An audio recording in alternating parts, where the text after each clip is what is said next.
नमस्कार। जनता टेलिभिजनको साप्ताहिक प्रस्तुति कार्यक्रम कर्पोरेट टकको आजको अङ्कमा यहाँहरू सबैलाई हार्दिक स्वागत छ। म अनिस्मा बस्नेत। दर्शकबिन, देशको सबैभन्दा ठूलो नेटवर्क र निक्षेप भएको वाणिज्य बैंक हो। राष्ट्रिय वाणिज्य बैंक नेपाल सरकारको पूर्ण स्वामित्वमा रहेको एकमात्र वाणिज्य बैंकले देशका सुगमदेखि दूरदराजका क्षेत्रहरूमा समेत सेवा प्रवाह गरिरहेको छ। 2059 साल पूर्व खराब वित्तीय स्थिति रहेको यो बैंक हाल नाफा, व्यवस्थापन, आर्थिक स्थिति, यान्त्रिकरण आदिको हिसाबले देशको सक्षम र ठूलो वाणिज्य बैंकको रूपमा स्थापित भएको छ। यो दशकमा यो बैंकको नाफा र सेवा प्रवाह जस्ता कुरालाई हेर्दा यस्तो लाग्छ सरकारी लगानीका संस्थाहरू पनि सही व्यवस्थापन पाए चुस्त दुरुस्त बन्न सक्दा रहेछन्। कर्पोरेट टकको आजको श्रृङ्खलामा हामी यही सरकारी पूर्ण स्वामित्वको राष्ट्रिय वाणिज्य बैंकका योजना र सेवा प्रवाहका बारेमा छलफल गर्नेछौँ। यसका लागि यति बेला हामीसँग हुनुहुन्छ राष्ट्रिय वाणिज्य बैंकका प्रमुख कार्यकारी अधिकृत किरण कुमार श्रेष्ठ। उहाँलाई कार्यक्रममा स्वागत गर्नु अगाडि हामीले केही राष्ट्रिय वाणिज्य बैंकसँग सम्बन्धित तथ्याङ्कहरू कलेक्ट गरेका छौँ, त्यो हेर्छौँ। त्यसपछि हामी हाम्रो आजको अतिथिलाई कार्यक्रममा स्वागत गर्नेछौँ। राष्ट्रिय वाणिज्य बैंकको निक्षेप सङ्कलन 2 खर्ब 30 अर्ब रुपैयाँ भन्दा बढी, कर्जा परिचालन 1 खर्ब 50 अर्ब रुपैयाँ बढी, आर्थिक वर्ष 2076-77 मा नाफा आर्जन करिब 4 अर्ब 45 करोड रुपैयाँको हाराहारीमा रहेको छ। यो बैंकको स्थापना विक्रम सम्वत 2022 साल माघ 10 गते भएको हो। राष्ट्रिय वाणिज्य बैंक देशको सबैभन्दा ठूलो वाणिज्य बैंक हो, सरकारको पूर्ण स्वामित्वको बैंक। हाल वाणिज्य बैंकको जम्मा शाखा संख्या 240 वटा रहेको छ। कर्मचारी संख्या करिब 2600 भन्दा बढी रहेका छन्। ग्राहक संख्या 17 लाखको हाराहारीमा रहेको छ। सर, स्वागत छ यहाँलाई कार्यक्रम कर्पोरेट टकमा। हस्, धन्यवाद हजुरलाई। आराम छ? के गर्दै हुनुहुन्छ आजभोलि? आराम छ। अब अहिले हामी अफिस सञ्चालन गरिरहेको छौँ, तर सीमित कर्मचारीबाट सीमित कारोबारको रूपमा कारोबार सञ्चालन भइरहेको छ। हजुर त नेपाल बैंक कर्मचारी सङ्घको अध्यक्ष रहनुभयो, त्यही बैंकको कर्मचारी रहेर पनि काम गर्नुभयो। हाल राष्ट्रिय वाणिज्य बैंकको प्रमुख कार्यकारी अधिकृत हुनुहुन्छ। तपाईँले फरक अनुभव लिनुभयो। ट्रेड युनियनको नेता व्यवस्थापक हुँदाको अन्तर चाहिँ के पाउनु भयो त अहिले? वास्तवमा तपाईँले भने जस्तै किसिमले दुईवटा बेग्लै खालको अनुभवहरू मसँग छ। हजुर। तर्फ मैले यो ट्रेड युनियनमा काम गरेर ट्रेड युनियनको पनि एउटा अनुभव र त्यसको स्थिति पनि छ भने अर्कोतर्फ व्यवस्थापक पनि छ। अब दुईटाको बिचमा केही समानता र केही भिन्नताहरू पनि छन्। समानता भनेको एउटा चाहिँ के छ भने दुवैको एउटा कमन गोल भनेको चाहिँ संस्थाको विकास गर्ने। हजुर। विकास गर्ने चाहिँ प्रमुख लक्ष्य चाहिँ ट्रेड युनियनले पनि आफ्नो एउटा प्रमुख लक्ष्यमा राखेको छ र ब्याङ्कको पनि हुने नै हो। त्यसले गर्दाखेरि यो लक्ष्यकोमा एउटा हामी समान धारणाहरू राखिरहेको हुन्छौँ। तर अब हामीले त्यो लक्ष्य हासिल गर्ने कुरामा चाहिँ फेरि के अरे भिन्नताहरू छन्। अब ट्रेड युनियनबाट राख्दाखेरि कर्मचारी हक हितको पक्षमा र अरू जुन चाहिँ खालका त्यहाँ भएका जुन समस्याहरू छन् त्यो समस्याहरूलाई समाधान गर्ने हिसाबले मागको रूपमा राख्ने र त्यो मागलाई सम्बोधन गर्नुपर्छ भन्ने खालको कुराहरू हुन्छन् भने यतातर्फ व्यवस्थापकको हिसाबमा चाहिँ त्यसरी मागहरू सम्बोधन गर्दाखेरि आफ्नो रिसोर्सेसहरू क्षमताहरू कति छन्, त्यसले पार्ने तत्कालीन र दीर्घकालीन प्रभावहरू के हुन् र त्यो कुराहरू चाहिँ संस्थाले धान्न सक्छ कि सक्दैनन् भन्ने कुराहरूको पनि विचार गर्नुपर्ने कुराहरू हुन्छन्। त्यसले गर्दाखेरि एउटा माग राख्ने कुराहरूकोमा जुन ढङ्गले चाहिँ के छ भन्दाखेरि आफ्नो सदस्यहरूको भावनालाई बुझेर अगाडि मात्रै बढाएर पुग्छ भनेदेखि व्यवस्थापनमा चाहिँ के छ भनेदेखि त्यो कुरालाई बुझेर फेरि संस्थाको क्षमताले पनि धान्न सक्ने र संस्थाले गर्न सक्ने र टिकाउ हुने खालको कुरा पनि गर्नुपर्ने हुन्छ। त्यसले गर्दाखेरि यो दुईटाको बिचमा यस खालको भिन्नता छ जस्तो मलाई लाग्छ। जस्तो यहाँले राष्ट्रिय वाणिज्य बैङ्कमा एक कार्यकाल पुरा गरेर पुनः अर्को पटक कार्यकारी प्रमुख नै भएर काम गरिराख्नु भएको छ। अहिले नेपाल बैङ्क लिमिटेडको कर्मचारीको रूपमा जिन्दगीका उर्वरशील समय चाहिँ व्यतीत गरेर निवृत्त भइसकेपछि फेरि राष्ट्रिय वाणिज्य बैङ्कमा नेतृत्व गर्दा चाहिँ पुनः कस्तो खालको अनुभव गर्दै हुनुहुन्छ त?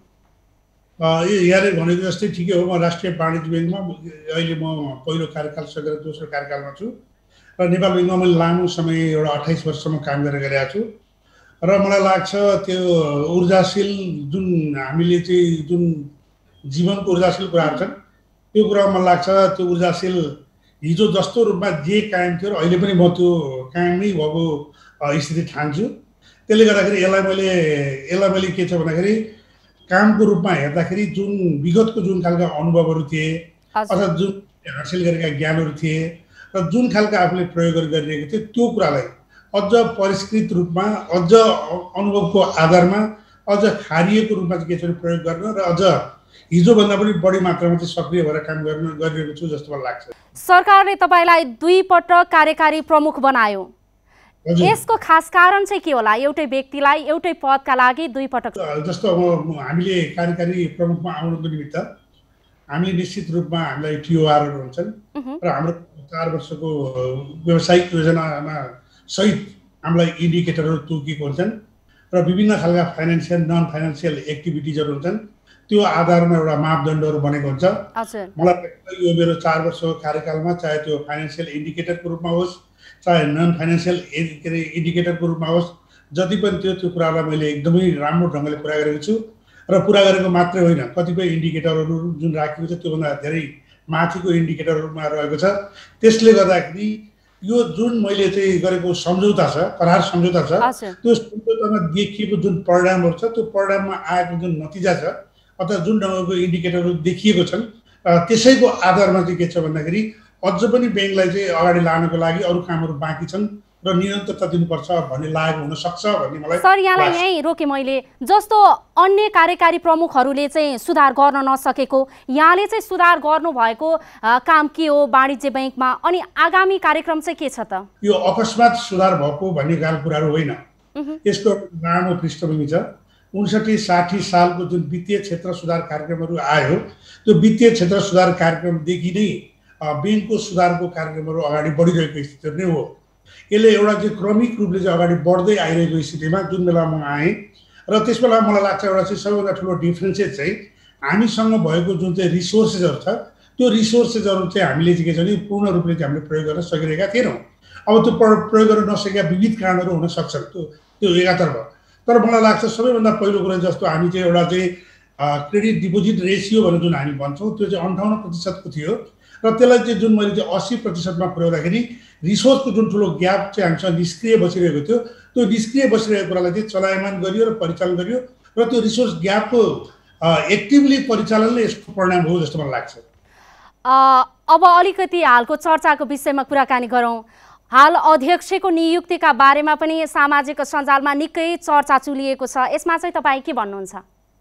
अब यो यसो छ जस्तो अब यो राष्ट्रिय वाणिज्य बैङ्क भनेको नेपाल सरकारको होइन स्वामित्व भएको बैङ्क हो र पूर्ण स्वामित्व भएको बैङ्क भएको हुनाले नेपाल सरकार अर्थ मन्त्रालयले यसको सञ्चालकहरूको छनौट गर्छ, चयन गर्छ र पठाउने नियम छ।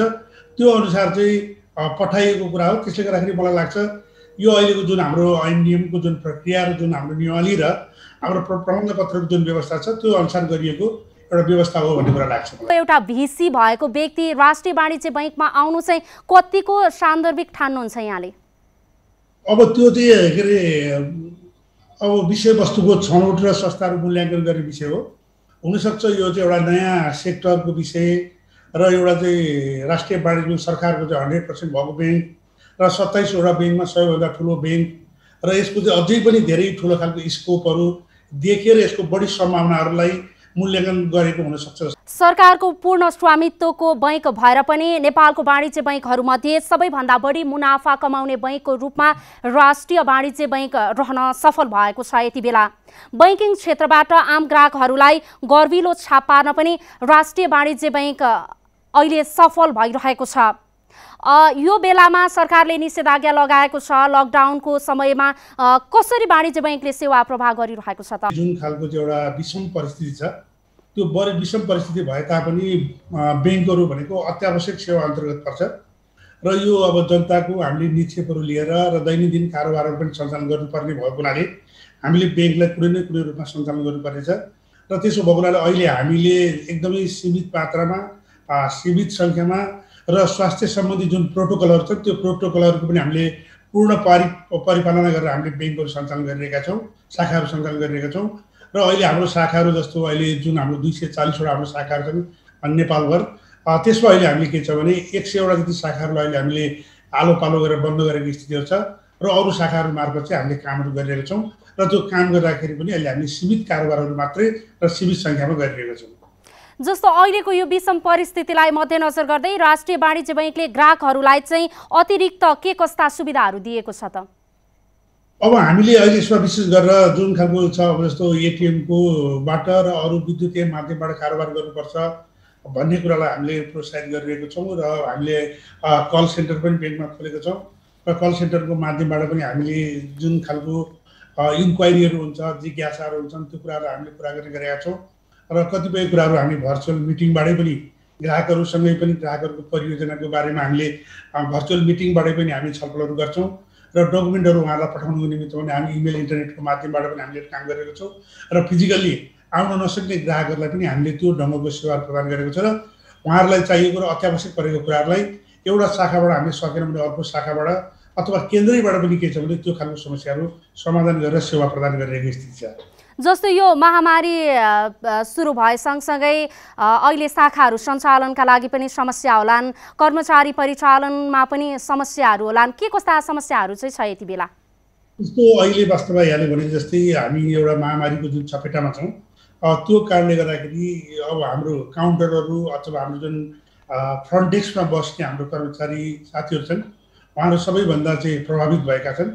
यसले गर्दाखेरि अहिलेसम्म पनि अब हाम्रो झन्डै 40जना जति हाम्रो यो जुन कोरोनाको एउटा पोजिटिभ रिपोर्टहरू आएको कारणले गर्दाखेरि कतिपय साथीहरू आइसोलेसनमा छन्, क्वारेन्टाइनमा छन्, कतिपय निको भएर फर्केका छन् र अब हामीले उहाँहरूलाई स्वास्थ्य प्रोटोकलको चाहिँ एकदमै राम्ररी पालना गर्ने र बैंकको तर्फबाट पनि गर्नुपर्ने उपायहरू गर्ने र बिमा लगायतका कामहरू हामीले गरिदिने कामहरू गर्ने र उहाँहरूलाई चाहिँ हस्पिटलाइजको व्यवस्थाहरू अब होटलमै पनि लगेर राख्नुपर्ने ठाउँमा हामीले होटलमा राख्ने व्यवस्थाहरू, यदि घरमै पनि छन् भनेदेखि घरमा पनि हामीले खालको सुविधा सहयोगहरू जुन हुन्छन् त्यो गर्ने खालको कुराहरू लगायतका कामहरू हामी गरिरहेका छौँ। यद्यपि के छ भन्दाखेरि यो कामबाट धेरै नै जोखिम बढेको छ र हाम्रो साथीहरू धेरै नै प्रभावित भएको स्थिति छ। यति बेला त कर्मचारीहरूलाई यो निषेधाज्ञा अनि हामी केही महिनादेखि लकडाउनको स्थितिमा थियौँ, यो समयमा कर्मचारीहरूलाई चाहिँ कार्यालयमा आउन पनि समस्या भयो होला, यो कसरी व्यवस्थापन गर्नुभएको छ यहाँहरूले?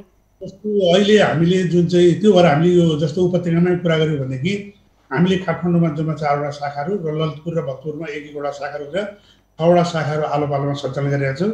त्यतिको लागि हाम्रो आइडेन्टिटी कार्ड देखाएर पासहरू दिने खालको छन् र दैनिक सङ्ख्याको जुन हामी जति कर्मचारीहरू यहाँ उपस्थित हुन्छौँ त्यसको लिस्टहरू चाहिँ राष्ट्र ब्याङ्क अथवा हाम्रो नेपाल ब्याङ्क एसोसिएसनमा पठाउनु पर्ने कुराहरू र अत्यावश्यक परेको खण्डमा फेरि हामीले प्रमुख जिल्ला अधिकारी कार्यालय वा चाहिँ के अरे अन्य सम्बन्धित निकायमा हामीले चाहिँ रिक्वेस्ट गरेर फेरि पनि सङ्ख्याहरू बढाउनु पर्ने स्थितिहरू रहन्छन् र यो ढङ्गले हामीले के छ भने एकदमै सीमित सङ्ख्याबाट चाहिँ हामी कारोबार गरिरहेको। यही कोरोनाकै समयमा नोट प्रवाहमा चाहिँ कोरोना सङ्क्रमणको जोखिम बढी हुन्छ भनिन्छ।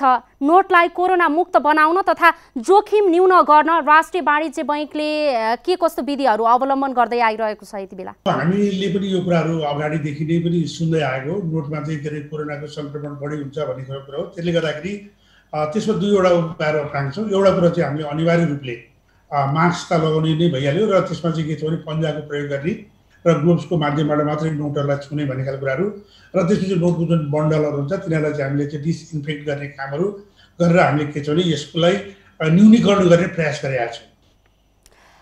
जस्तो अहिले आम जनतामा चाहिँ सरकारी निकाय भन्ने बित्तिकै एक किसिमको नकारात्मक छाप परेको छ, तर राष्ट्रिय वाणिज्य बैंक गत आर्थिक वर्षमा वाणिज्य बैंकमा सबैभन्दा बढी नाफा कमाउने बैंक बनेको छ, यो चाहिँ कसरी सम्भव भयो? अब यहाँले भने जस्तै एउटा हामी सार्वजनिक संस्थानमा काम गर्ने मान्छेहरूलाई एक किसिमको नकारात्मक खालको छापहरू छन्। मतलब हामीहरू चाहिँ प्रतिस्पर्धी हुन सक्दैनन्, यसले नाफा कमाउन सक्दैनन् र यसको सेवामा ढिलासुस्ती हुन्छन् र मान्छेको व्यवहारहरू चाहिँ ग्राहक मैत्री व्यवहारहरू हुँदैनन् र निर्णय गर्नलाई चाहिँ एकदमै समय लाग्छ र यसको प्रक्रियाहरू चाहिँ एकदमै प्रक्रियामुखी हुन्छ, रिजल्ट ओरिएन्टेड हुँदैन भन्ने खालका लगायतका कुराहरू के छन् भने एक किसिमको जनमानसमा त्यो छापहरू छन् र त्यो खालको आरोपहरू पनि हामीहरूसँग छन्। यद्यपि मलाई लाग्छ मैले यो जुन चाहिँ ढङ्गले चाहिँ यो जुन अहिले काम गरिरहेको स्थितिहरू छ र वास्तवमा यो सार्वजनिक संस्थानहरूमा भएको जुन खालको यो नकारात्मक छ यो कुरालाई परिवर्तन गर्नुपर्छ भन्ने आधारमै हामीले चाहिँ के छ भने कामहरू सञ्चालन गरेको स्थितिहरू छन्। त्यसो भएको हुनाले राष्ट्रिय वाणिज्य बैङ्कको परिप्रेक्ष्यमा त मैले के पनि भन्ने गरेको छु र हामीले नारा तय गरेको छौँ, clean and smart RBB with consolidation भनेको छौँ। त्यो भनेको के हो भन्दाखेरि यो सरकारी संस्थान हो, स्वामित्वको दृष्टिकोणले सरकारको हो, तर पनि हामी सेवाको दृष्टिले चाहे त्यो नीति क्षेत्रको होस्, चाहे त्यो संयुक्त लगानीका क्षेत्रका ब्याङ्कहरू हुन्, यीसँग चाहिँ हामी प्रतिस्पर्धा गर्न सक्छौँ भनेको छौँ। त्यस हिसाबले हामीले हाम्रो स्रोतहरूलाई परिचालन गरेदेखि लिएर हाम्रो सेवालाई चुस्त दुरुस्त राख्नेदेखि लिएर हाम्रो टेक्नोलोजीलाई अपग्रेडेसन गर्नेदेखि लिएर र कर्मचारीको व्यवहारमा पनि एउटा चाहिँ सकारात्मक परिवर्तन गर्ने गरेर ग्राहक मैत्री बनाउने खालको जुन हामीले प्रयासहरू गरिरहेका छौँ, ती प्रयासहरूको एउटा सामग्रिक नतिजा चाहिँ के हो भन्दाखेरि यो अहिले जुन तपाईँले सर्वाधिक मुनाफा कुराहरू भन्छ त्यसको चाहिँ के छ जोड हो भन्ने कुरो मलाई लाग्छ। जस्तो तपाईँहरूको सबै सूचकमा राम्रो हुँदाहुँदै पनि खराब कर्जा चाहिँ राष्ट्रिय वाणिज्य बैङ्कका लागि चुनौती नै बनेर उभिएको छ। यसलाई घटाउनका लागि अबको योजना चाहिँ के छ त? वास्तवमा हाम्रो सूचकहरू अरू राम्रो देख्दा देख्दै पनि जुन एनपिए को जुन सूचक छ त्यो सूचक चाहिँ राम्रो छैन हैन, त्यो बढी छ र त्यो ब्याङ्किङ इन्डस्ट्रीको एभरेज भन्दा पनि माथि छ। त्यो कुरो एकदमै हामीलाई पनि सबैभन्दा दुःख लाग्ने, सबैभन्दा गर्न हामीले नसकेको काम, यो एकदमै एउटा चुनौतीपूर्ण काम रहेको छ। त्यसो भएको हुनाले अहिले हामीले हाम्रो फोकस चाहिँ एनपिए म्यानेजमेन्ट भनेर हामीले राखेका छौँ। त्यसले गर्दाखेरि हामीले चाहिँ अब तदारुकताका साथ ती निष्क्रिय कर्जाहरूलाई हामीले व्यवस्थापन गर्ने, चाहे त्यो प्रशासनिक रूपले होस्, चाहे त्यो कानुनी रूपले होस्, चाहे सम्बन्धित पार्टीहरूसँग नेगोसिएसनको माध्यमबाट होस्, चाहे अन्य जुन हाम्रो कर्जामा गर्न पर्ने जुन खालका विभिन्न खालका उपायहरू छन् अथवा जुन खालका चाहिँ हाम्रो नियमहरू छन् त्यो गरेर पनि यसलाई फोकस गरेर चाहिँ हामीले यो कर्जालाई चाहिँ यो जुन एनपिए छ त्यसलाई चाहिँ हामीले डाउन गरेर चाहिँ एउटा चाहिँ एक्सेप्टेबल लेभलमा ल्याउने भन्ने हाम्रो प्रयासहरू अहिले जारी छ। यो कोरोनाको समयमा बैङ्कमा डिपोजिट चाहिँ थुप्रिरहेको छ भन्ने खालका कुराहरू आएको छ, के यो सत्य हो अथवा यतिकै? होइन, यो अहिले तपाईँले भनेको कुरो सत्य हो। अहिले डिपोजिटहरू बढिरहेको छ, कर्जाहरू बढ्न सकिरहेको छैन।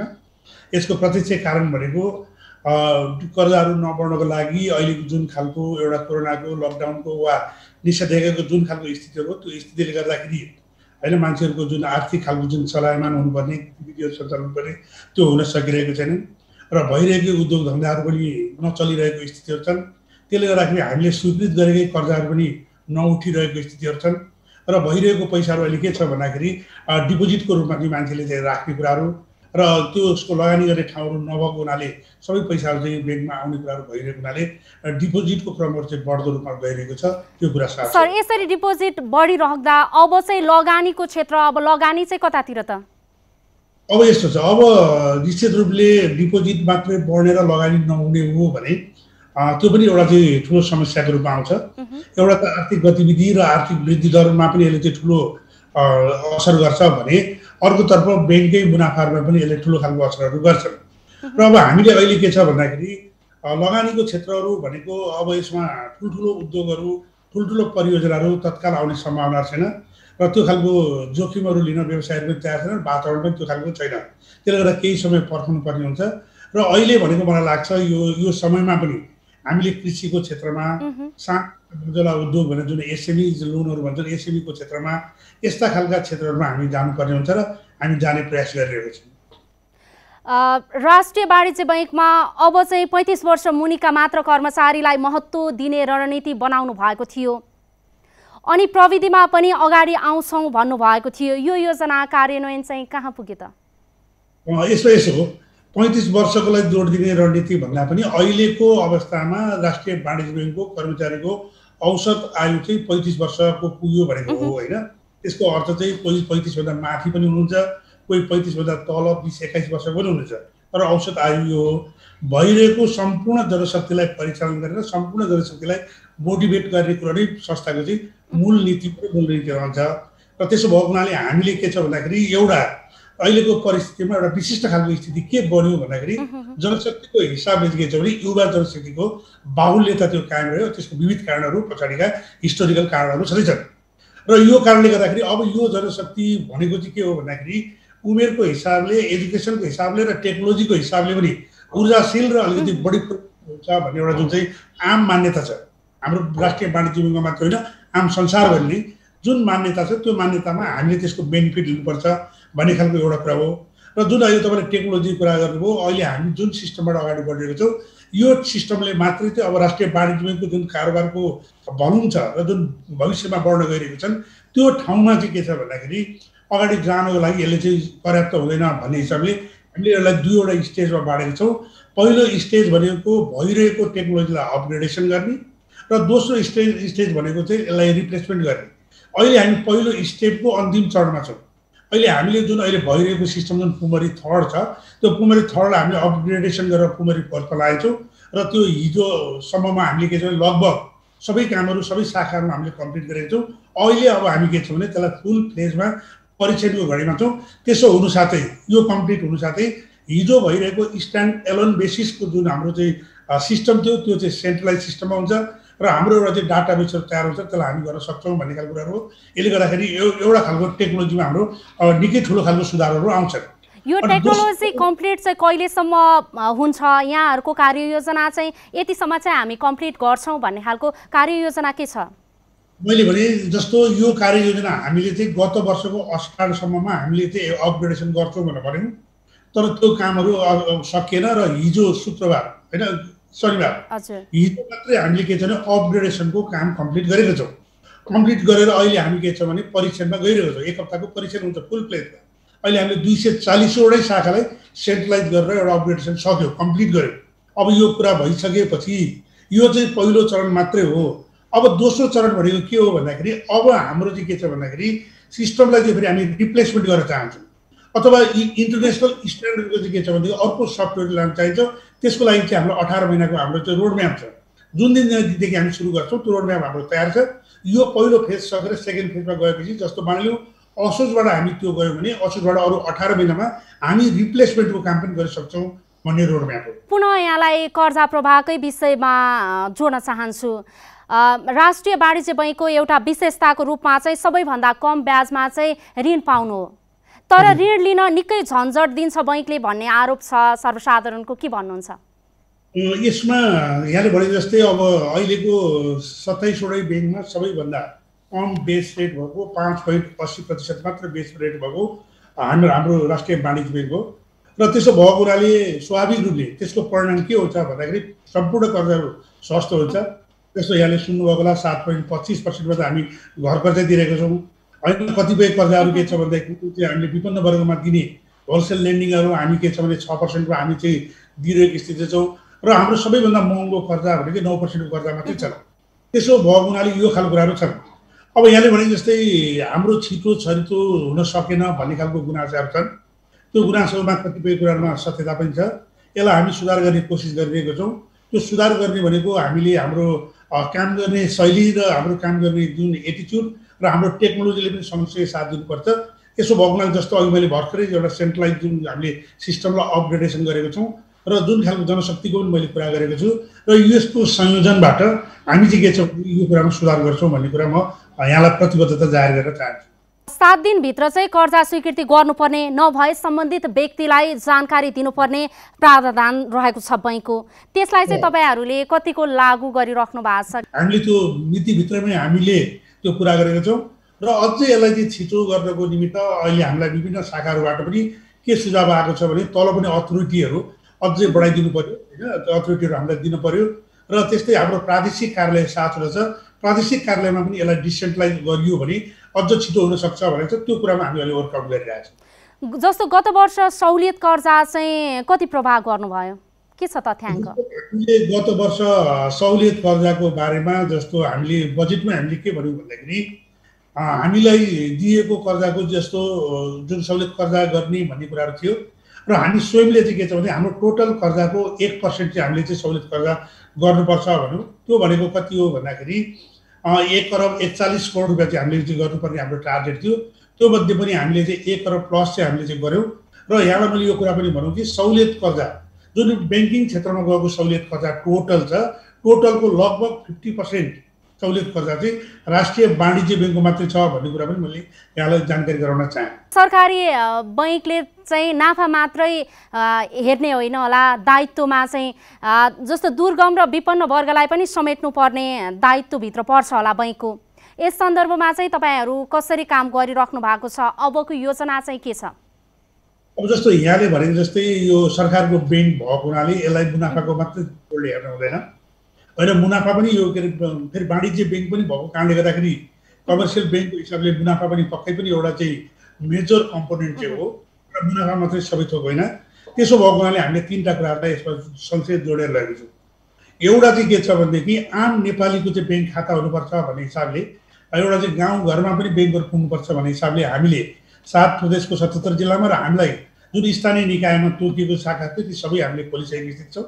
र त्यो बाहेक पनि हिजो द्वन्द्वकालमा पुनर्स्थापना गर्न पर्ने जति पनि शाखाहरू दूर दराज दुर्गमको थियो ती सबै शाखाहरूलाई हामीले पुनर्स्थापित गरिसकेका छौँ र नयाँ ठाउँमा पनि हामीले शाखाहरू विस्तार गरेको छौँ। एउटा कुरा यो गरेको छौँ। अर्को कुरो के छ भनेदेखि अहिले पनि के छ भने 60% मात्रै मान्छेहरू चाहिँ ब्याङ्किङ पहुँचमा छ र 40% मान्छेहरू पनि अझै ब्याङ्कभन्दा बाहिर छन्।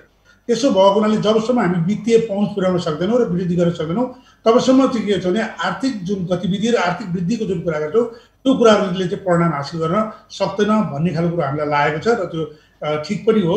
त्यसो भएको हुनाले हामीले के छ भने वित्तीय साक्षरताको कार्यक्रमलाई हाम्रो 40वटै शाखाको माध्यमबाट हामीले गरिरहेको छ। तेस्रो कुरो अहिले सहुलियतपूर्ण कर्जामा चाहिँ के छ भनेदेखि हिजो कुनै पनि कोटाहरू नतोकेको अवस्थामा पनि हामी आफू स्वयंले नै कम्तीमा पनि हामी 1% जानुपर्छ भने त्यो धेरै ठुलो रकम हो। र जस्तो अहिले मैले भने ब्याङ्किङ क्षेत्रले पनि के छ भने 50% हिस्सा ओगट्ने गरेर सहुलियत कर्जालाई हामीले प्राथमिकताको रूपमा लग्यौँ र त्यस्तै विपन्न जति पनि विपन्न कर्जामा जानुपर्ने कुराहरू र कृषिको क्षेत्रमा जानुपर्ने कुराहरू र उद्योग र पर्यटनमा जानुपर्ने प्रारम्भिक जति पनि तोकिएको छ 25% छ। त्यो 25% सबै सीमाहरूमा हामीले पुरा गरेको छौँ र त्योभन्दा माथिको छ र हाम्रो फोकस अहिले पनि साना लघु घरेलु उद्योगहरू नै हो। त्यसले गर्दाखेरि हाम्रो कर्जाको 60% हिस्सा चाहिँ एसएमई लोनले चाहिँ समेट्छ भन्ने कुरा पनि मैले यहाँलाई जानकारी गराउन चाहन्छु। फेरि साना व्यवसायीहरूको चाहिँ गुनासो हामीले चाहिँ कर्जा नै पाएनौँ, ब्याङ्कसम्म हामी पुग्न सक्ने हाम्रो पहुँच नै रहेन भन्ने खालका गुनासोहरू छ नि, ती चाहिँ त्यस्तो छ। अब सबैले नपाएको स्थितिहरू हुनसक्छ। त्यो कुराहरू अब हाम्रो जुन खालको चाहिँ एउटा भौगोलिक स्थितिहरू छन्, हाम्रो सामर्थ्यहरू छन्, हाम्रो क्षमताहरू छन्, त्यसले गर्दाखेरि पनि त्यो कुराहरू हुनसक्छन्। तर पनि अब हामीले के छ भन्दाखेरि त्यो कुरालाई जति सक्दो बढाउने हिसाबले भनेको 2टा कुराले बढाउन सकिन्छ। एउटा कुरा चाहिँ हामीले शाखाहरूलाई विस्तार गरेर चाहिँ बढाउन सकिन्छ। अर्को कुरो भइरहेको हाम्रो शाखाहरूको क्षमता वृद्धि गर्ने कुराहरू, यो दुवैतर्फ जुन यहाँले भने जस्तै सबैमा पुर्याउन नसकिरहेको कुराहरूमा सत्यता छ, तर पनि हामी यसमा पुर्याउनु पर्छ भन्ने खालको कुरामा हामी एकदमै हामी योजनाबद्ध ढङ्गले अगाडि बढिरहेका छौँ। नेपाल राष्ट्र बैङ्कले अहिले मर्जर अभियानलाई तीव्र बनाएको छ। सरकारकै स्वामित्वमा पनि केही बैङ्कहरू रहेका छन्। केन्द्रीय बैङ्कले दिएको सहुलियत सहितको मर्जरको सुविधाप्रति यहाँको धारणा चाहिँ के छ यति बेला? जस्तो यो मर्जरको सम्बन्धमा स्वाभाविक रूपले हाम्रो देशको जुन चाहिँ अर्थतन्त्रको आकार छ त्यो आकारको तुलनामा जुन ढङ्गले ब्याङ्कहरूको सङ्ख्या छ त्यो निश्चित रूपमा धेरै नै छ। अनि त्यसैले गर्दाखेरि मर्जरको जुन खालको सैद्धान्तिक कुराहरू छन् मर्जरको कुरामा मलाई लाग्छ एकदमै सकारात्मक कुरा हो। मर्जरले ब्याङ्कहरूको क्षमता बढाउँछ, ब्याङ्कहरूमा प्रतिस्पर्धी बनाउँछ र ब्याङ्कहरूले ठुल्ठुला परियोजनाहरूमा पनि के छ लगानी गर्न सक्ने स्थिति बनाउँछ र यसले गर्दाखेरि अर्थतन्त्र अथवा वित्तीय क्षेत्रलाई यसले सुदृढ गराउँछ। यो कुरो निश्चित रूपमा हो र यो सकारात्मक कुरा हो। अब जहाँसम्म हाम्रो ब्याङ्कहरूको कुरा छ यसमा चाहिँ जस्तो अब यो ब्याङ्कहरू 3वटा ब्याङ्कहरू जुन सरकारी क्षेत्रको भनियो, राष्ट्रिय वाणिज्य ब्याङ्क, नेपाल ब्याङ्क र कृषि विकास ब्याङ्क, यसमा पनि के छ भनेदेखि स्वामित्वको हिसाबले सरकारको हिस्सामा होइन यसमा फरक छन्। जस्तो हामी 100% को स्थितिमा लगभग छौँ भने नेपाल ब्याङ्क र वाणिज्य कृषि विकास ब्याङ्कमा 51% मात्रै सरकारको छ। त्यसले गर्दाखेरि सरकारले नै यो अहिलेको मर्जरमा एउटा जुन कन्सल्टेसन गरेर जानुपर्छ ब्याङ्कहरू भनेको हिसाबमा एउटा रणनीतिक रूपले र नीतिगत रूपले होइन जानुपर्ने हुनसक्छ। त्यसमा 2टा कुराहरू हुनसक्छ। एउटा कुराहरू के छ भनेदेखि पूर्ण स्वामित्वको ब्याङ्कलाई सरकारको चाहिँ एउटा हुनुपर्छ भन्ने मान्यतालाई अगाडि बढाउँदै यो ब्याङ्कको क्षमतालाई चाहिँ अझ विकास गरेर जाने, वा चाहिँ के छ भने यो 3वटा ब्याङ्कलाई चाहिँ के छ भन्दाखेरि एउटा चाहिँ मर्जरमा जाने भन्ने खालको कुराहरू। तर यो एकदम नितान्त सरकारको नीतिगत कुरा भएको हुनाले सरकारको दृष्टिकोण प्रष्ट भइसकेपछि मात्र हामीले बैंकको लेभलबाट केही कुरा गर्न सकिन्छ। राष्ट्रिय वाणिज्य बैंक सरकारको स्वामित्वको बैंक भएकाले मर्जर गर्दा सरकारको स्वामित्वलाई कसरी कायम गर्ने भन्ने अप्ठ्यारो रहन्छ। जस्तो एउटा सैद्धान्तिक रूप के पनि उठ्छ र उठिरहेको छ र त्यो उठ्नु पनि पर्छ भने एउटा चाहिँ के छ भने धेरैवटा बैंकहरू भइरहेको अवस्थामा कम्तीमा पनि एउटा बैंक चाहिँ सरकारको चाहिँ बैंक हुनुपर्छ अथवा हुनु भयो भनेदेखि त्यसले सरकारको नीति कार्यक्रमलाई चाहिँ एउटा इफेक्टिभ रूप लानलाई सजिलो हुन्छ वा लान्छ भन्ने खालको रूप पनि मान्यता राख्ने हो भने एउटा ढङ्गले हामीले के छ भने सोच्नुपर्ने हुन्छ। अनि मैले भने त्यसको हिसाबले गर्दाखेरि त्यस्तो खालको बैंकलाई अरू हिसाबले चाहिँ के छ भने पुँजीको वृद्धि गरेर र क्षमताको वृद्धि गरेर त्यो बैंक बनाएर पनि हामी लान सकिन्छ। होइन अब यो सैद्धान्तिक रूपले सबै बैंकहरू नै जाने हो भने संस्था संरचनागत रूपमा परिवर्तन भए तापनि केही फरक पर्दैन भन्ने खालको कुरा हो भने फेरि त्यो अर्को ढङ्गले जानुपर्छ भनेर अघि मैले भनेको कुरा पनि यही हो। फेरि यो सरकारी स्वामित्वमा रहेको कृषि विकास बैंक र नेपाल बैंकसँग यदि मर्जरमा जानुपर्ने अवस्था आए चाहिँ कस्तो समस्या आउने सम्भावनाहरू देखिन्छ त? एउटा सैद्धान्तिक रूपले नै एउटा के प्रश्न हुन जरुरी हुन्छ भनेदेखि यो माथिल्लो लेभलबाटै हुनुपर्छ, सरकारी स्तरबाटै हुन्छ भने एउटा चाहिँ बैंकलाई चाहिँ हामीले चाहिँ सरकारी स्तरमा मात्रै फुल्ली राख्ने कि नराख्ने कुराहरू यदि तिनैवटा बैंकहरू जाँदाखेरि त निश्चित रूपले संरचनागत रूपमा होइन अहिलेको जुन सरकारको जुन स्वामित्व छ त्यो स्वामित्व टोटालिटीमा त घट्दैन बढ्छ नै भनौँ न। किन हाम्रो 100% र 51% भइसकेपछि त्यो एभरेजमा के होला 70 वा त्यसको बस्ला होइन। तर पनि के छ भने त्यहाँ पब्लिक पनि रहन्छ, त्यसले गर्दाखेरि त्यो ढङ्गले के छ भन्दाखेरि कामहरू गर्दाखेरि होइन एउटा फुल्ली सरकारी बैंक भन्दा एउटा चाहिँ पब्लिक पनि मिसिएको बैंकको रूपमा रहन्छ भन्ने खालको कुराहरूमा र त्यसको जुन संरचनागत परिवर्तन हुन्छ संरचनागत परिवर्तनले ल्याउने खालको जति पनि इफेक्टहरू हुन्छ त्यो इफेक्टहरू यसभित्र रहन्छ भन्ने खालको कुरालाई बुझ्न जरुरी हुन्छ। अब अलिकति कोरोनाको प्रभावको बारेमा कुराकानी गरौँ। कोरोनाको कहरले अहिले पुरै अर्थतन्त्र प्रभावित भइरहँदा बैंकहरू पनि अछुतो छैनन्। यसलाई मध्यनजर राखी केन्द्रीय बैंकले ल्याएको मौद्रिक नीतिमा तपाईलाई राम्रो लागेको र नराम्रो लागेका पक्षहरू चाहिँ के हुन्? अब यस्तो छ, अब जस्तो अहिले यसपालिको जुन मौद्रिक नीति केन्द्रीय बैंकले ल्याएको छ त्यसले जुन ढङ्गले वास्तवमा अहिलेको जुन खालको एउटा कोरोना महामारीको स्थितिको बिचमा त्यो मौद्रिक नीति आएको छ र मौद्रिक नीतिले हामीले हेऱ्यौँ भनेदेखि यो खालको अहिलेको अवस्थालाई धेरैवटा सेक्टरमा होइन यसले चाहिँ के छ भने सम्बोधन गरेको स्थिति छ। अनि त्यो सम्बोधन गरेको स्थितिहरू भनेको के हो भनेर भन्दाखेरि अब जस्तो किसिमले यसमा पर्ने उद्योग धन्दा व्यापारहरूमा पर्ने खालको असरहरूलाई होइन कसरी कम गर्न सकिन्छ भनेर चाहे त्यसलाई समयावधि थप गर्ने खालको कुराहरू भयो, प्रयोगकर्ताहरू प्रदान गर्ने कुराहरू भयो, लोनको होइन पेमेन्ट सिस्टमलाई चाहिँ के छ भन्दाखेरि त्यसलाई रिसेड्युलिङ गर्ने कुराहरू भयो, रिस्ट्रक्चरिङ गर्ने कुराहरू भयो होइन। थप चाहिँ हामीले तुरन्त चाहिँ के छ भने ब्याजहरूलाई तत्कालको इफेक्टमै पनि के छ भने जस्तो हामीले चैत मसान्तमा पनि 10% को चाहिँ के छ भने ब्याजको चाहिँ छुटहरू दिएको थियो, पछि लास्ट क्वार्टरमा पुरै के अरे 2% को चाहिँ छुटहरू दिएको थियो। र यसरी के छ भन्दाखेरि कर्जाहरूलाई कर्जा लिने ग्राहकहरूलाई सजिलो पार्ने कुराहरूलाई र कसरी चाहिँ उनीहरूलाई सहयोग गर्न सकिन्छ भन्ने कुरालाई सम्बोधन गरेको स्थिति छ भने अर्को फेरि राम्रो कुरो के पनि भएको छ भनेदेखि यो प्रभावित क्षेत्रहरू पनि सबै समान रूपले प्रभावितहरू छैन। कुनै एकदमै बढी प्रभावित भएको क्षेत्रहरू छन्, कोही ठिकै प्रभावित भएको क्षेत्रहरू छन्, कुन कम प्रभावित भएको क्षेत्र छन्। त्यसले गर्दाखेरि यो पछिल्लो समय आएर यसलाई पनि क्याटेगोरी गरेर त्यसले गर्दाखेरि के छ भने समय सीमाहरू पनि 2 वर्षसम्मको समय सीमाहरू प्रदान गरेको स्थितिहरू छन्। यस्तै ब्याङ्किङ क्षेत्रमा जुन लोन लस प्रोभिजनको कुराहरू छन् त्यसलाई पुष्पशान्तको आधारलाई चाहिँ मानेर अगाडि जान सक्ने खालको चाहिँ एउटा फ्लेक्सिबिलिटी जुन खालको प्रदानहरू गरिएको छन् यो कुराले गर्दाखेरि मलाई लाग्छ यो मौद्रिक नीतिले अहिले कोरोनाको प्रभावमा गर्न पर्ने खालको जुन नीतिहरू छन् त्यसलाई सम्बोधन गरेको जस्तो लाग्छ। समग्रमा तपाईँ सन्तुष्ट हुनुहुन्छ मौद्रिक नीतिबाट? मौद्रिक नीति सन्तुलित ढङ्गले र अहिलेको समस्यालाई समाधान गर्ने हिसाबले अगाडि बढेको छ भन्न सक्छु। जस्तो यही कोरोनाबाट अहिले बैंकहरूलाई जुन असर परिरहेको छ यसले आगामी दिनमा बैंकिङ क्षेत्रको भविष्य चाहिँ कस्तो देख्नु भएको छ?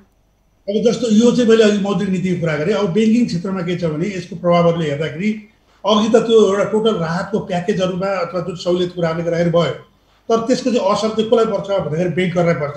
अब ब्याङ्करको मात्र दृष्टिकोणले हेर्ने हो भने ब्याङ्करलाई चाहिँ के छ भनेदेखि अब हाम्रो चाहिँ के छ भने गतिविधिहरू जुन आर्थिक रूपले अथवा कर्जाको कुराहरू हुन नसक्दाखेरि यसको आयहरू निश्चित रूपले घट्ने कुराहरू नै भयो। र जुन सुविधा प्रदान गर्ने कुराहरू अघि मैले भने जुन ब्याज दरमा हामीले सुविधा प्रदान गर्ने कुराहरू भयो त्यसले पनि हाम्रो चाहिँ आयहरू चाहिँ हाम्रो चाहिँ घट्ने कुरो नै भयो। त्यस्तै अरू जुन हाम्रो अतिरिक्त जुन आयहरू हुन्छन् चाहे त्यो फीको माध्यमबाट चार्जेसको माध्यमबाट विभिन्न कुराहरूको माध्यमबाट हाम्रो आउँछन् त्यो कुराहरू पनि घट्ने भयो। त्यसले गर्दाखेरि र जब हाम्रो जुन खर्च गर्नुपर्ने कुराहरू हुन्छन् जुन हाम्रो एउटा स्थायी प्रकृतिको खर्चहरू छन् चाहे त्यो कर्मचारी खर्च भनौँ चाहे त्यो सञ्चालन खर्च भनौँ अथवा यी जुन अपरेसनल इस्युजहरू छन् त्यो चाहिँ जस्ताको जस्तै रहिरहने हुनाले गर्दाखेरि यसको चाहिँ के छ भनेदेखि प्रोफिटमा एउटा धेरै ठुलो खालको प्रभाव पर्छ। जुन कुरोहरू गत वर्षकै हामीले असार मसान्तकै ब्यालेन्स सिटमा पनि हामीले देख्यौँ सबै ब्याङ्कहरूको के छ भन्दाखेरि लगभग सबैको चाहिँ घटेको स्थिति नै छ र यो पहिलो क्वार्टर झन् यस्तो स्थितिमा गइसकेर यो समय कति लम्बिन्छ। तर पनि के छ भन्दाखेरि अहिले यो ब्याङ्कहरूलाई चाहिँ के छ भने प्रत्यक्ष रूपले होइन उसको मूल्यमा चाहिँ ठुलो नकारात्मक प्रभाव पर्छ। तर पनि अहिले हामीले पनि के सोचिरहेको छौँ भने एउटा विश्वव्यापी रूपमा जुन खालको महामारीहरू परिरहेको छ र यो स्थितिहरू छन् यो स्थितिमा मुनाफाको कुराहरू भन्दा पनि हामीले सर्भाइभलको कुराहरू कसरी गर्ने र अगाडि कसरी जाने भन्ने कुराहरू नै छ। र त्यसो भएको हुनाले यसको असर चाहिँ जोस एउटा चाहिँ नराम्रो ढङ्गले परिरहेको छ र यसको नकारात्मक असर अझै देखिँदै जान्छ। यति बेला अधिकांश बैङ्कहरूमा चाहिँ ऋण योग्य लगानीको अभाव देखिरहेको छ भन्ने समाचारहरू आएका छन्। राष्ट्रिय वाणिज्य बैङ्क चाहिँ यति बेला कतिको कम्फर्ट जोनमा छ? तथ्याङ्कहरूलाई अलिकति राम्ररी हेर्दाखेरि अहिले चाहिँ के छ भनेदेखि सबै ब्याङ्कहरू नै ऋण लगानी रकम भएको स्थितिमा हुनुपर्छ जस्तो मलाई लाग्छ होइन। किनभने अहिले चाहिँ ऋण लगानी गर्ने ठाउँहरू छैनन्। अब हाम्रो मात्रै परिप्रेक्ष्यमा हेर्ने हो भने त हामी एकदमै कम्फर्टमा छौँ होइन। हामीहरू चाहिँ के छ भनेदेखि अहिलेको अवस्थामा हामीसँग लगानी योग्य रकम एकदमै राम्रो ढङ्गले छ। अब यति बेला त हामी बन्दाबन्दीकै समयमा छौँ। समग्र आम नागरिकहरूलाई कहाँ लगानी गर्ने के गर्ने भएका व्यवसायहरू पनि बन्दै गरेर बस्नुपर्ने घरभित्र बस्नुपर्ने अवस्थामा छौँ। अब यो कोभिडकै कहरले अबको समयमा समग्र निक्षेपको तुलनामा चाहिँ ऋणको माग बढी हुने चाहिँ सम्भावना देखिन्छ कोभिड पछि केही समयमा। अर्को कुरा अहिले सबै बैङ्कहरू स्थानीय तहमा पनि पुगेका छन् त्यसले निक्षेप पनि बढिरहेको छ। यस्तो अवस्थामा ग्राहकको ऋणको माग पुरा गर्न चाहिँ कतिको सहज हुने देख्नुहुन्छ? व्यवस्थापन कसरी होला त? अब यस्तो जस्तो अब यो एउटा कुरो चाहिँ अब यो कोभिडको प्रभाव छ यसको कतिन्जेल जान्छ भन्ने खालको कुरोमा एउटा कुरो निर्भर रहन्छ। अब धेरै लामो समय गयो भने यसलाई फेरि रिभाइभल गर्नको लागि धेरै खालको ठुलो खालको चुनौतीहरू बन्न सक्छ। तर यदि यो लामो गएन र केही समय मात्रै गयो भने फेरि आर्थिक पुनरुत्थानका कुरा र आर्थिक गतिविधिहरू बढ्ने कुराहरू निश्चित रूपले नै हुन्छ नै। त्यसो भएपछि स्वाभाविक रूपले अब हामीले जुन ढङ्गले वैदेशिक रोजगारबाट फर्केका युवाहरू भनौँ रोजगारको खोजीमा छन् अनि त्यस्तै गर्दाखेरि अब हामीले हिजो जुन ढङ्गले चाहिँ उद्योगहरू नयाँ सञ्चालन गरेर खोजिरहेको छौँ त्यो उद्योगहरू सञ्चालनमा आउने स्थितिहरू बन्छन्। अनि नयाँ क्षेत्रमा पनि के छ भन्दाखेरि अरू खालको परियोजनाहरू आउन सक्छन् र त्यसले गर्दाखेरि जुन जनसङ्ख्याको हिसाबले पनि होइन जुन ढङ्गले चाहिँ के छ भने अहिले जुन एउटा रोजगारको खोजीमा छन् यी जम्मै कुराले गर्दाखेरि कर्जाको मागहरू बढ्ने नै हुन्छ र बढेर जान्छ र बढेर गइरहेको स्थितिमा यहाँले भने जस्तै निक्षेपको पनि के छ भने आवश्यकताहरू पर्छ किनभने रिसोर्स नभइकन त्यो कुराहरू जान सक्दैनन् होइन। त्यसो भएको हुनाले केही समयसम्म त हाम्रो जुन खालको लगानी योग्य रकम ब्याङ्कहरूसँग चाहिँ राम्रै एउटा चाहिँ भइरहेको स्थितिमा त्यति समस्या नपर्ला। तर दीर्घकालीन रूपमा जाँदाखेरि यदि अब निक्षेपहरूले पुगेन भने अरू वैकल्पिक खालका हामीले स्रोतहरू खोज्नुपर्ने स्थितिहरू हुन सक्छन्। त्यो भनेको विदेशबाट पनि ल्याउनु पर्ने स्थितिहरू होला अथवादेखि अरू हाम्रो उपकरणहरू जुन छन् डिपोजिटको सट्टामा ती उपकरणहरू पनि हामीले प्रयोग गर्नुपर्ने हुनसक्छ। जस्तो राष्ट्रिय वाणिज्य बैङ्क देशको 1 नम्बरको पोजिसनमा रहेको बैङ्क हो। यति बेला कोरोनाको असरका बीच 1 नम्बरमै रहन बैङ्कको आगामी योजना चाहिँ के छ? यसको विशेष तयारी गरिराख्नु भएको छ कि छैन, के छ? निश्चित रूपले अब हामी एउटा तयारी गरिरहेकै स्थितिमा छौँ। अब हामीलाई पनि के छ भनेदेखि हिजोको जुन खालको स्थितिहरूमा हामी छौँ र बसिरहेको छौँ त्यो स्थिति कायम गर्नुपर्ने हामीलाई एउटा चुनौती त छँदैछ र त्यो चुनौतीलाई अगाडि लानको लागि त्यसको सामना कसरी गर्ने भन्ने खालको रणनीतिहरू पनि हामीले बनाउनु पर्ने स्थितिहरू रहन्छन्। त्यसो भइरहेको हुनाले हामीले अहिले पनि होइन हाम्रो जति पनि हाम्रो बिजनेस छ त्यो बिजनेसलाई यो अवस्थामा पनि कुन कुन ठाउँमा कसरी बढाउन सकिन्छ र कुन कुन सेक्टरहरू चाहिँ भाइबल हुनसक्छ र सबै देशको पनि सबै क्षेत्रहरू समान रूपले प्रभावित छैनन्।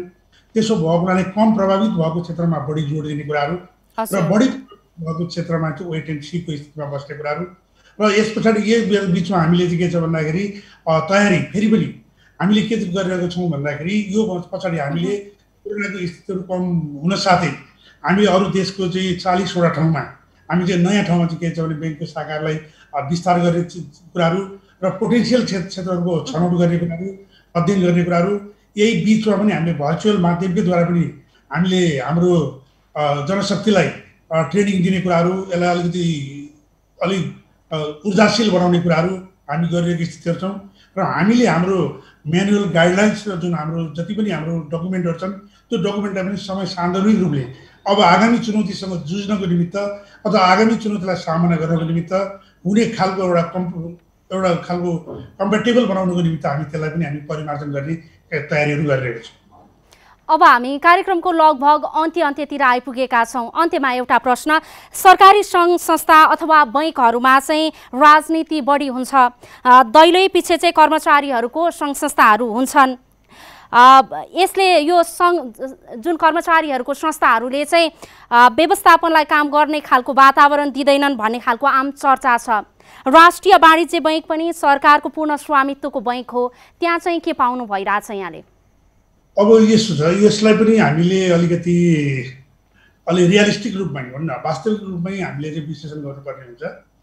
अब जब हामी लोकतन्त्र, प्रजातन्त्र, गणतन्त्रको हामी कुराहरू गर्छौँ त्यो बेलामा वर्गीय खालको अथवा समूहगत खालको, पेसागत खालको सङ्घ संस्थाहरू हुने कुरालाई हामीले एकदमै स्वाभाविक रूपले लिनुपर्ने हुन्छ। र ती सङ्घ संस्थाहरू चल्ने कुरालाई पनि देशको संविधान, ऐन, नियम, कानुनले चाहिँ निर्देशित गरेको हुन्छ र आफ्नै आचार संहिताहरू पनि हुन्छ। र यसो भएको हुनाले अब हामीले के छ भने यो कुरालाई एकदमै स्वाभाविक रूपले ठान्दै र अघि पनि मैले सुरुकै सेन्टेन्समा भने कि ट्रेड युनियनहरू र व्यवस्थापन पनि एउटा कुरामा साझा एउटा चाहिँ धारणा छ। त्यो साझा धारणा भनेको संस्थाको प्रगति र उन्नति र संस्थाको विकास हो। त्यसले गर्दा त्यो दिशातर्फ जाने र जति पनि कन्फ्लिक्टहरू हुन्छ त्यो कन्फ्लिक्टहरूलाई हामीले संवादको माध्यमबाट र छलफलको माध्यमबाट चाहिँ टुङ्ग्याउने र यसो गरिरहेको छ। र हामीले यो कुराहरू हामीले सिद्धान्तको रूपमा मात्रै होइन, किताबको रूपमा मात्र होइन, हामीले व्यवहारमा पनि यसलाई गरिरहेको छौँ र निरन्तर गरिरहेको छौँ। त्यसो भएको हुनाले समस्याहरूलाई हामीले संवादको माध्यमबाट र छलफलको माध्यमबाट र ऐन कानुनलाई चाहिँ के छ भने व्यवस्थापनले पालन गर्ने कुराहरू र ट्रेड युनियनले पालन गर्ने कुराहरू गर्दाखेरि यो समाधान गर्न सकिन्छ र भइरहेको छ। र मलाई लाग्छ आगामी दिनमा पनि हामीले यही कुरालाई अगाडि बढाउँदै अझै हाम्रो जुन व्यवस्थापन र युनियनको बिचको सम्बन्ध छ त्यसलाई सुदृढ गरेर अगाडि बढाउनुपर्छ भन्ने मलाई लाग्छ। यहाँको मतलब अन्त जस्तो राष्ट्रिय वाणिज्य बैङ्कमा चाहिँ त्यस्ता खालका ट्रेड युनियनले कुनै पनि समस्या पारेका छैनन्। हामी एकदमै निरन्तर छलफल र संवादमा छौँ र कुनै पनि समस्याहरू आयो भने हामी संवादको माध्यमबाट हल गरिरहेको छौँ र त्यस्तो समस्याहरू छैन। हस्, यहाँलाई समय र संवादका लागि धेरै धेरै धन्यवाद। हजुर, यहाँलाई पनि मेरो तर्फबाट धन्यवाद, मेरो कुरा राख्न दिनुभयो यसको निमित्त फेरि पनि धन्यवाद। हवस् त, आजका लागि कार्यक्रम कर्पोरेट टक यति नै। जनताद्वारा जनताका लागि प्रसारित जनता टेलिभिजन हेरिरहनुहोस्। नमस्कार।